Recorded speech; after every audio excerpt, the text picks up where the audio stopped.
माननीय अध्यक्ष महोदय, किसी भी राष्ट्र के विकास में उसके प्रत्येक नागरिक की हिस्सेदारी एक अहम भूमिका होती है और प्रत्येक नागरिक को अपने संवैधानिक कर्तव्यों का पूरी निष्ठा से पालन करना चाहिए। यह बात सभी स्वीकार करते हैं कि तीव्र गति से देश का विकास है।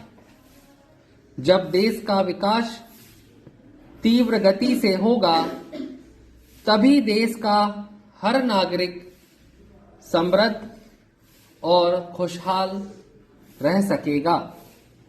इसके लिए यह आवश्यक है कि हम सही सरकार का चुनाव करें और राष्ट्र के विकास में अपना योगदान करें।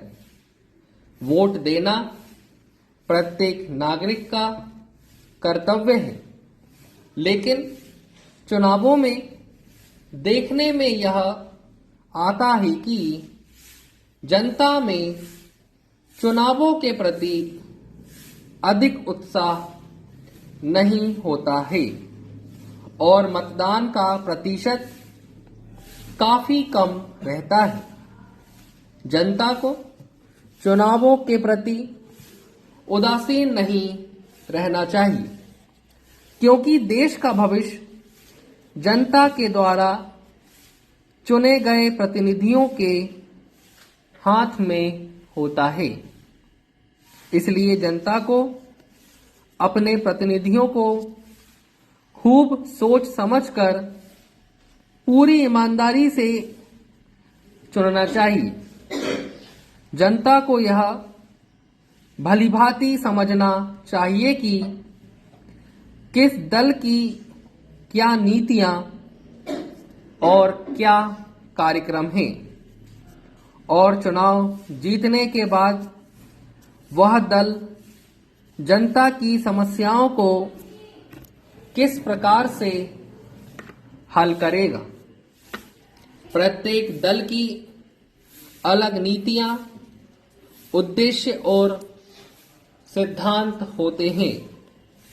विभिन्न दलों द्वारा देश की समस्या को हल करने के लिए जो उपाय बताए जाते हैं उनका भी जनता को तुलनात्मक अध्ययन अवश्य करना चाहिए, क्योंकि दलों की नीतियों और उनके द्वारा समस्याओं को बताए जाने वाले हल का प्रभाव जनता पर ही पड़ता है।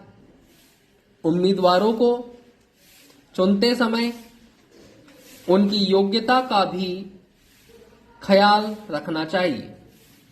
यह बहुत ही आवश्यक है, क्योंकि यदि जनता चुनावों में योग्य और सही उम्मीदवार को नहीं चुनती है तो चुनाव जीतने पर वह देश का शासन भली भांति नहीं चला सकता है।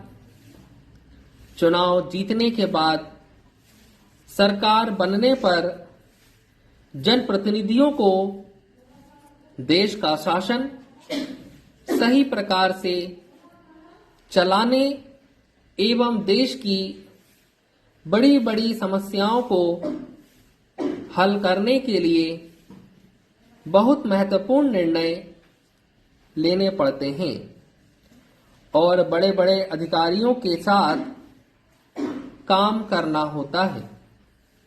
लोकसभा में जो बिल पेश होते हैं उन पर सदनों में होने वाली बहस में भाग लेना होता है तथा देश को आर्थिक नीति व अन्य नीतियां कैसी हों उन पर निर्णय लेने होते हैं। यदि जनता अपने उम्मीदवारों का चयन ठीक प्रकार से नहीं करेगी तो वे ठीक प्रकार से देश का शासन नहीं चला पाएंगे।